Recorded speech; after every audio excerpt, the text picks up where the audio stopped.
পাকিস্তানি এই কথা শুনতে হওয়াটা কাম্য নয় স্যার। নানান আরো চোখাচোখা বিশ্লেষণে বিদ্ধ করা হচ্ছে। আমাদের দেশের আইনে পথ বিক্রেতাদের পসরা নিয়ে বসা বেআইনি নয়। কেন্দ্রীয় আইন street vendors protection of livelihood and regulation of street vending act 2014 অনুযায়ী হকার বা পথ বিক্রেতাদের বিষয়টি নিয়ন্ত্রিত হয়। সুপ্রিম কোর্ট তার রায়ে বলেছিলেন, পথে বসে পণ্য বিক্রি বৈধ পেশা এবং নাগরিকদের অধিকারের মধ্যে পড়ে। কোনো অধিকারী যেমন নিঃশর্ত হয় না, এক্ষেত্রেও তাই। এই পেশার জন্য অন্যের সার্বিক অসুবিধা করা যাবে না, শর্ত এটা রয়েছে। আমাদের দেশে যেটা হয় স্যার, আইন থাকে অনেক সময় কাগজে কলমে, আর কারবার চলে মর্জি মতো। রাজ্যের মাননীয় মুখ্যমন্ত্রী তিনি বলেছেন যে নিউ মার্কেট, রাজাবাজার বা মেটিয়াবুরুজ রাস্তা জুড়ে বিক্রেতা যা পরিস্থিতি, একটা বাইক যাওয়ারও রাস্তা নেই, কিভাবে চলতে দেওয়া যাবে এই জিনিস? এটার মধ্যে কোনো ভুল নেই স্যার। রাস্তা বন্ধ করে ডালা নিয়ে যারা যত্রতত্র বসে পড়েন, তারা পথ বিক্রেতাদের জন্য নির্দিষ্ট অধিকারের সীমা ছাড়িয়েছেন। তবে মুশকিল, বিপদটা অন্য জায়গায়। কলকাতার মানচিত্র এবং পথচিত্রের সঙ্গে যারা পরিচিত তারা জানেন, নিউ মার্কেট, রাজাবাজার, মেটিয়াবুরুজে যদি এই গোটা বিষয়টা সীমাবদ্ধ থাকে, এর মধ্যে যদি বড় বাজার আর ক্যানিং স্ট্রিট না পড়ে, তাহলে এই এলাকার কথাগুলো না বললে বিষয়ের মধ্যে একটা ধর্মীয় অনুষঙ্গ গুলিয়ে দেওয়া হয়। তাতে রাজনীতির রুটি শাকা যায়, সমস্যার সমাধান হয় না। অবৈধ নির্মাণ ও ব্যবসার মগের মুলুক শুধু রাজাবাজার বা মেটিয়াবুরুজে নেই, বড় বাজারেও আছে, এবং আইন সকলের জন্য সমান। এই নীতি আমি আপনার মাধ্যমে অনুরোধ করব, সরকার যাতে এই নীতি নিয়ে এগিয়ে যান। স্যার, একটা কথা বলার, বিশেষ করে এই পরিস্থিতিতে আমি কলোনির মানুষ স্যার, যাদবপুর স্টেশনের পাশে আমার বাড়ি। তো রেল যাত্রার যে অভিজ্ঞতা, রেল একটা public transport, most important public transport, যেখানে স্বল্প দূরত্বেও স্যার টোটোর ন্যূনতম ভাড়া 10 টাকা, লোকাল ট্রেনে ন্যূনতম 5 টাকায় যাত্রা করা যায়, 10 টাকায় অনেক দূর অব্দি যাওয়া যায়। এই যাত্রাপথে অল্প খরচে খাওয়া দাওয়া সহ মানুষের নানা প্রয়োজন যোগান দেয় স্টেশন বা ওই চত্বরের ছোট ছোট দোকান। নির্বিচারে হকার উচ্ছেদকে নানা আড়ম্বরে যারা সমর্থন করছেন, তারা বিমানবন্দরের মতো দামে জলের বোতল বা 1 কাপ চা কিনতে হলে তাদের পর্তায় পোষাবে কিনা, এটাও অন্যতম গুরুত্বপূর্ণ প্রশ্ন স্যার। স্যার, এখানে আলোচনা হয়েছে, কিন্তু আমার মনে হয় এটা উল্লেখ করা প্রয়োজন। এর আগে বলেছেন যিনি একজন বক্তা, আমি শুনছিলাম, তিনি বলেছেন এবং কথাটা একেবারে কারেক্ট। আমি সংশোধনীয় দিয়েছি, মাননীয় রাজ্যপালের যে বক্তব্য, সেই রাজ্যপালের বক্তব্যে যেহেতু এটা গণতন্ত্রের পীঠস্থান, এখানে আমরা গণতান্ত্রিক যে আমাদের রাজ্যের সর্বোচ্চ জায়গা, এবং গণতন্ত্রের ক্ষেত্রে গণতন্ত্র হচ্ছে ব্যাটল অফ আইডিয়াস। গণতন্ত্র ব্যাটল অফ আইডিয়াস। এবার এই ব্যাটল অফ আইডিয়াসের ক্ষেত্রে স্যার ছাত্র আন্দোলনের একটা অবিংশবাদী ভূমিকা রয়েছে। এখানে অশোক দা এখানে এখন নেই, অশোক দেব আমাদের রাজ্যের ছাত্র আন্দোলনের প্রাক্তন নেতা ছিলেন। এখানে তাপসদা রয়েছেন। আমি ক্লাস 5-6 থেকে যখন কাগজ পড়তে দেখেছি, তাপসদা রাজ্যের ছাত্র আন্দোলনের শীর্ষ নেতা। রাজ্যের মাননীয় মুখ্যমন্ত্রী তিনি ছাত্র আন্দোলনের প্রোডাক্ট। এখানে সজল আছে কিনা? হ্যাঁ, সজল আছে। আমরা সমসাময়িক, সজল আমার থেকে একটু সিনিয়র, আমরা ছাত্র আন্দোলনের প্রোডাক্ট। কিন্তু দুর্ভাগ্যজনকভাবে এই যে ছাত্র সংসদ নির্বাচন বন্ধ হয়ে যাওয়া, এটা গণতন্ত্রের জন্য কখনো কাম্য নয়। ছাত্র সংসদ নির্বাচন অন্যতম গুরুত্বপূর্ণ এজেন্ডা হওয়া উচিত। বহু বছর আগে পৃথিবীর দুজন শ্রেষ্ঠ মনীষী, তারা না আমরা তো দায় দিচ্ছি, তো সেই দায় আছে বলেই তো এতভাবে পরাজিত হয়েছে। ছাত্র সংসদ নির্বাচন বন্ধ করাটা গণতন্ত্রের জন্য কাম্য নয়। পৃথিবীর দুজন শ্রেষ্ঠ মনীষী নিজেদের মধ্যে আলোচনা করতে গিয়ে ছাত্র আন্দোলন সম্পর্কে আলোচনা করেছিলেন যে এটা কি, ছাত্র আন্দোলন আসলে কি। তারা বলেছিলেন যে এটা একটা ব্যাটল অফ আইডিয়াস, এবং এই ব্যাটল অফ আইডিয়াস এর কথা বলতে বলতে একথা উল্লেখিত হয়েছিল যে the ideas of the ruling class in every epoch are the ruling ideas. The class which has at its disposal the means of mental production in turns controls the means of material production. এখন ছাত্র আন্দোলনের যে প্রয়োজনীয়তা, এটা ensure করাটা খুব প্রয়োজন। সরকার, আমি মাননীয় রাজ্যপালের অভিভাষণে এই কথাটা থাকলে স্যার ভালো হতো। রাজ্যপাল তিনি যে অভিভাষণ দিয়েছেন, সেই অভিভাষণের মধ্যে আমি সরকারকে অনুরোধ করব আপনার মাধ্যমে এই বিষয়ে দেখবার জন্য। স্যার, এখানে আমরা যখন আলাপ আলোচনা করছি, এখন আমাদের দেশে হোয়াটসঅ্যাপ ইউনিভার্সিটির রমরমা খুবই বেশি, এবং বিশেষ করে আমি এই কথা এই কারণে উল্লেখ করছি যে 18ই জানুয়ারি 1862 12 জন সদস্যকে নিয়ে বেঙ্গল প্রেসিডেন্সির লেজিসলেটিভ কাউন্সিল যাত্রা শুরু করেছিল। এটাই ভারতবর্ষের প্রথম লেজিসলেটিভ কাউন্সিল, 12 জন মেম্বার, 18ই জানুয়ারি 1862। এখন স্যার এই কথাটা এই কারণে উল্লেখ করতে হচ্ছে যে সাম্প্রতিক সময়ে এই যে সুরাবর্দির নাম পাল্টে গোপাল মুখার্জির নামে রাস্তার নামকরণ জানিয়ে নানান চর্চা চলছে। এখন হোয়াটসঅ্যাপ ইউনিভার্সিটি কি বলছে জানি না, ইতিহাসের একনিষ্ঠ একজন ছাত্র হিসেবে আমার মনে হয় হাউসের মধ্যে আমার এটা বলা দরকার, এই যে Butcher of Bengal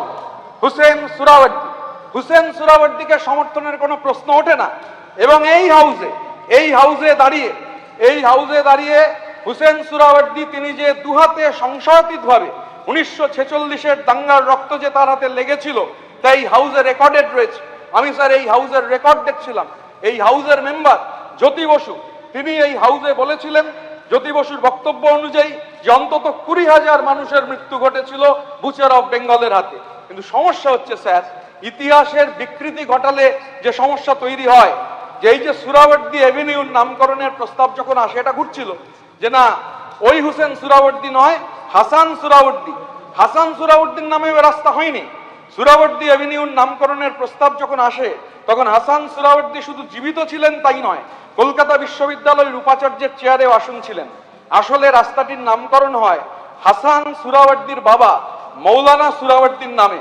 Kolkata পুরসভায় sir, Kolkata পুরসভার প্রাক্তন মহানাগরিক আছেন, 1933 সালের মার্চ মাসের 8 তারিখ কলকাতা পুরসভার অধিবেশনে নবনির্মিত এই রাস্তাটির নাম সুরাবর্দি এভিনিউর প্রস্তাব হয় এবং প্রস্তাব করেছিলেন একজন ডাপুটে কাউন্সিলর, এক ব্রাহ্মণ সন্তান শৈলেন্দ্রনাথ মুখোপাধ্যায়। আমি মিউনিসিপ্যালিটির রেকর্ড ঘেটে দেখছিলাম, রেকর্ডে লেখা রয়েছে sir, quote, that the new 100-feet road constructed by the CIT from Park Circus to the junction with Koshaipara Lane lying to the north of the park be called Suravardi Avenue, unquote. He said that this should be in compliance with the unanimous desire of the local public and in recognition of the vast scholarship and erudition, deep piety and sanctity character of the illustrious Maulana Suravardi, unquote.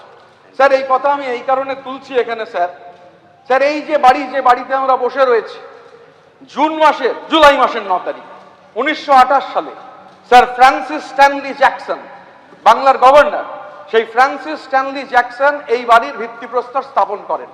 ঘটনাচক্রে sir Francis Stanley Jackson তিনি এই বিধানসভার উদ্বোধন করেছিলেন town hall থেকে।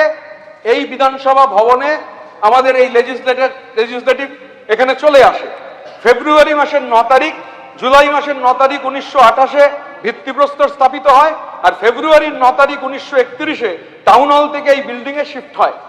এখন sir আমাদের গেটের বাইরে ঢোকার সময় দুটো ফলকই রয়েছে, ঝাপসা হয়ে গেছে, কিন্তু দুটোতেই স্যার ফ্রান্সিস স্ট্যানলি জ্যাকসনের নাম রয়েছে। এখন স্যার আমি ব্যক্তিগতভাবে স্যার ফ্রান্সিস স্ট্যানলি জ্যাকসনকে সমর্থন করি না। তিনি একজন অত্যন্ত যাকে বলে অপ্রেসার, তিনি গভর্নর জেনারেল ছিলেন এবং এতটাই তার অপারেশন ছিল যে বিনা দাস ফেব্রুয়ারি মাসের 6 তারিখ 1932 কলকাতা বিশ্ববিদ্যালয়ের কনভোকেশনে 21 বছরের বিনা দাস রিভলভার লুকিয়ে নিয়ে গিয়ে স্ট্যানলি জ্যাকসনের উদ্দেশ্যে 5টা গুলি করেছিল। কিন্তু স্ট্যানলি জ্যাকসন তিনি অত্যন্ত বিখ্যাত টেস্ট খেলোয়াড় ছিলেন, 5টা শুধু অ্যাশেজে সেঞ্চুরি ছিল। ইংল্যান্ড অস্ট্রেলিয়ার যে অ্যাশেজ সিরিজ তাতে স্ট্যানলি জ্যাকসন 5টা সেঞ্চুরি করেছিলেন এবং বাংলায় গভর্নর হয়ে আসার আগেও তিনি সেঞ্চুরি করেন। এবার স্ট্যানলি জ্যাকসনকে যে গুলি করা হয় 5টা গুলি স্ট্যানলি জ্যাকসন ডাক করে নিয়েছিলেন। কিন্তু তাতে স্যার আমি যদি এখন বলি যে এই বিধানসভা থেকে স্ট্যানলি জ্যাকসনের নাম মুছে দিতে হবে, তাহলে স্যার ইতিহাসের বিকৃতি হবে। স্ট্যানলি জ্যাকসনকে আমরা পছন্দ করি না, স্ট্যানলি জ্যাকসন একজন অপ্রেসার, কিন্তু ইতিহাস তো এভাবে মুছে দেওয়া যায় না স্যার। এখন স্যার বাংলার যারা প্রধানমন্ত্রী ছিলেন, ঘটনাচক্রে আমি একজনের নাম উল্লেখ করব, তখন বাংলার প্রিমিয়ার বা প্রধানমন্ত্রী বলা হতো, শেরে বাঙ্গাল একে ফজলুল হক। এখন একে ফজলুল হক স্যার আমি গেটে দেখছিলাম 1937 থেকে 1941, আমি এই 4 বছরের কথা স্যার এই জন্য বলছি, 37 থেকে 41 কারণ 41-এ রবীন্দ্রনাথ মারা যান। 37 থেকে 41 এই 4 বছরে ফজলুল হক একাধিকবার রবীন্দ্রনাথের সঙ্গে তিনি মিটিং করেন এবং সরকার যখন পরিচালিত হয় সেই সরকার গভর্নমেন্ট, যে বাংলার government regularly interacted with Visva-Bharati, সরকারের বিভিন্ন নীতির প্রশ্নে রবীন্দ্রনাথের মতামত নেওয়ার জন্য তারা চেষ্টা করেন। তো এই ইতিহাস স্যার, এখন ফজলুল হকের ধর্ম কি এই দিয়ে তো ফজলুল হকের নাম বদলে দেওয়া যেতে পারে না, ইতিহাস চেঞ্জ করা যায় না। স্যার সৈয়দ নওশের আলী নওশের আলী কক্ষ যে রয়েছে, ইনি ফজলুল হক মন্ত্রিসভার মন্ত্রী ছিলেন এবং তারপর স্পিকার হয়েছিলেন স্যার, এই চেয়ারেই বসতেন। তো নওশের আলী, দেশ যখন ভাগ হয় নওশের আলী সিদ্ধান্ত গ্রহণ করেন তিনি ভারতবর্ষে থেকে যাবেন। নওশের আলী ভারতবর্ষে থেকে যান। ব্যক্তিগতভাবে আমার থেকে অনেক বড় এক ভদ্রলোক, তিনি নওশের আলীর নাতি ছিলেন, মারা গিয়েছেন, সেই হায়দার আকবর খান রণ। আজকে এখানে বক্তব্য রাখতে গিয়ে আমি রণ ভাইকে স্মরণ করছি, কারণ রণ ভাইয়ের থেকে শোনা এই যে কাটা তার দেশভাগ, উনি রণ ভাইরা চলে যান, নওশের আলী থেকে গেছিলেন।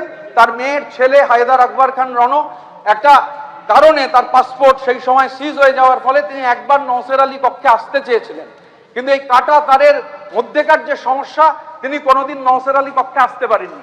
তো স্যার এই ইতিহাস যদি আমরা বাদ দিতে চেষ্টা করি তাহলে সমস্যা হবে। স্যার গোপাল মুখার্জির নামে রাস্তার নামকরণ নিয়ে কোনো সমস্যা নেই, কিন্তু সেটা তো স্যার বউবাজার রিজিয়ন বা অন্য জায়গায় হতে পারত। সেটা ঘটনাচক্রে কেন হচ্ছে একটা এক্সিস্টিং রাস্তার নাম চেঞ্জ করে হলো স্যার, এটা একটা বড় প্রশ্ন। এখন স্যার এত বড় ম্যান্ডেট নিয়ে সরকার এসেছে, এত বড় ম্যান্ডেট নিয়ে যে সরকার এসেছে, সেই সরকারের কাছে সহিষ্ণুতা, সেই সহিষ্ণুতা বা টলারেন্স, আমরা ইনটলারেন্ট ছিলাম, মানুষ আমাদের পরাজিত করেছেন, মানুষ আমাদের বিরুদ্ধে রায় দিয়েছেন। কিন্তু যে সরকার এত বড় ম্যান্ডেট পেয়েছে সেই সরকারের কাছে টলারেন্স স্যার আমরা আশা করতে পারি। স্যার আমি ডিসকভারি অফ ইন্ডিয়ায় স্যার প্যালিম্পেস বলে একটা বিষয়ের উল্লেখ করা হয়েছিল। প্যালিম্পেস বলে একটা বিষয়ের যে উল্লেখ রয়েছে, যখন কাগজ আবিষ্কৃত হয়নি তখন যারা শাসক ছিলেন তারা পাথরের মধ্যে বা কাঠের মধ্যে তাদের কীর্তিগুলো হচ্ছে লিপিবদ্ধ করতেন। কিছু নেই বা ভুল কিছু নেই, এটাই নর্মাল। আমরা স্যার আপনার মাধ্যমে, chair is supreme here, sir আপনার মাধ্যমে আমরা সরকার পক্ষকে বারবার যেটা অনুরোধ করতে চাই, ধরুন এখানে অনেক এমএলএ আছেন, মাননীয় মুখ্যমন্ত্রী সহ একাধিকবারের এমএলএ আছেন, আমাদের এদিকে বহু বিধায়করা রয়েছেন। Sir model code of conduct যখন চালু হয়ে গিয়েছিল, মডেল কোড অফ কন্ডাক্ট যে সামগ্রী হচ্ছে সরকার দেয়, সেই সামগ্রী সেই সময়, মানে কম্বল তো গরমকালে দেয়া যায় না, কম্বল বিলি করা যায়। মডেল কোড অফ কন্ডাক্ট চালু হয়ে যাওয়ার পর তখন এগুলো নির্দিষ্ট জায়গায় ছিল, বিডিওরা চিঠি দিয়েছেন, ডিএমরা চিঠি দিয়েছেন, বিধায়করা, অনেক প্রাক্তন বিধায়ক তারা হচ্ছে ডিএমকে চিঠি দিয়েছেন, ডিএম পারমিশন দিয়েছেন, ডিএম লোক পাঠিয়েছেন, বিডিও লোক পাঠিয়েছেন। সেখানে যদি স্যার হুলিগানিজম হয়, সেখানে যদি এসে সেই জিনিস বার করবার সময় আক্রমণ হয়, এটা গণতন্ত্রের জন্য সুখকর নয়। দুপুর হতেই আকাশ কালো করে প্রবল বৃষ্টির সঙ্গে ঝড়, কলকাতা শহরের একাধিক জায়গা কার্যত লন্ডভন্ড পরিস্থিতি, একাধিক জায়গায় উপড়ে পড়লো গাছ। দেখুন ছবি।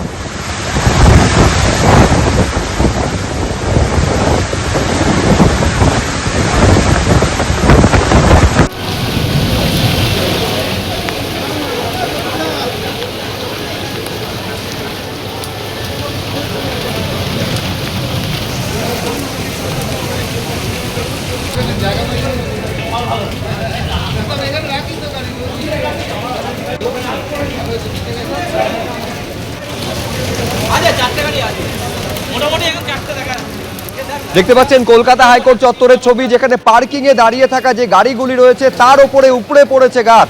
এই ছবি কিন্তু শুধু কলকাতা হাইকোর্ট চত্বর নয়, ধর্মতলাতে পর্যন্ত দেখা গেছে। কলকাতা শহরের একাধিক জায়গায় এরকম একাধিক গাছ উপড়ে পড়েছে।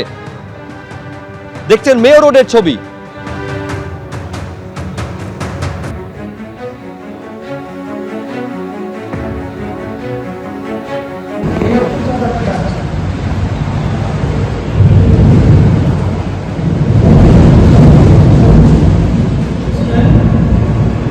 দুই প্রতিনিধি আমাদের সঙ্গে সরাসরি রয়েছেন, সত্যজিৎ বৈদ্য রয়েছেন এবং ঐশী মুখোপাধ্যায় রয়েছেন।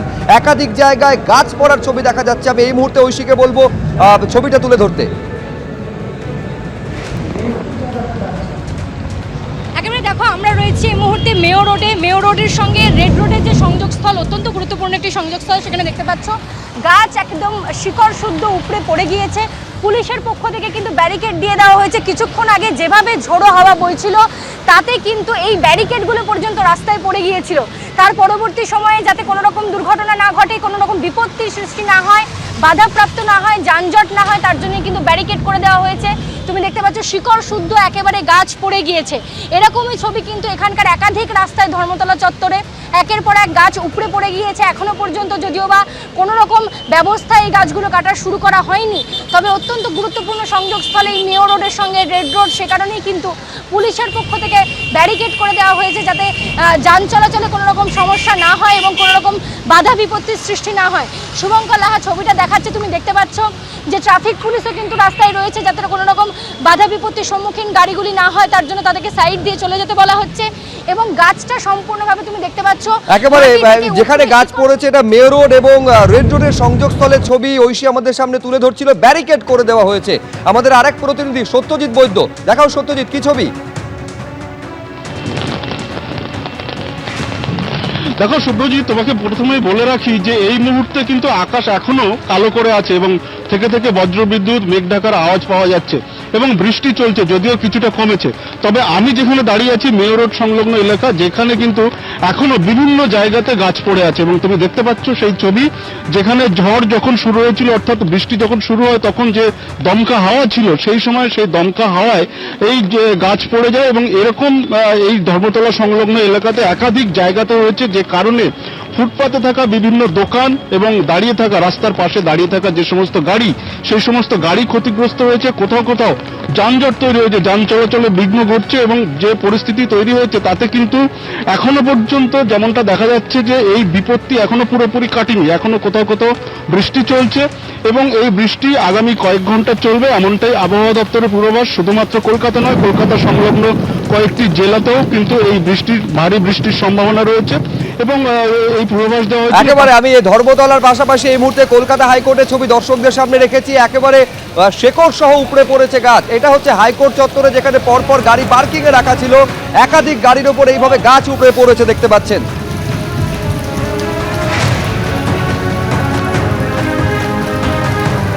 এবিপি আনন্দ, এগিয়ে থাকে, এগিয়ে রাখে।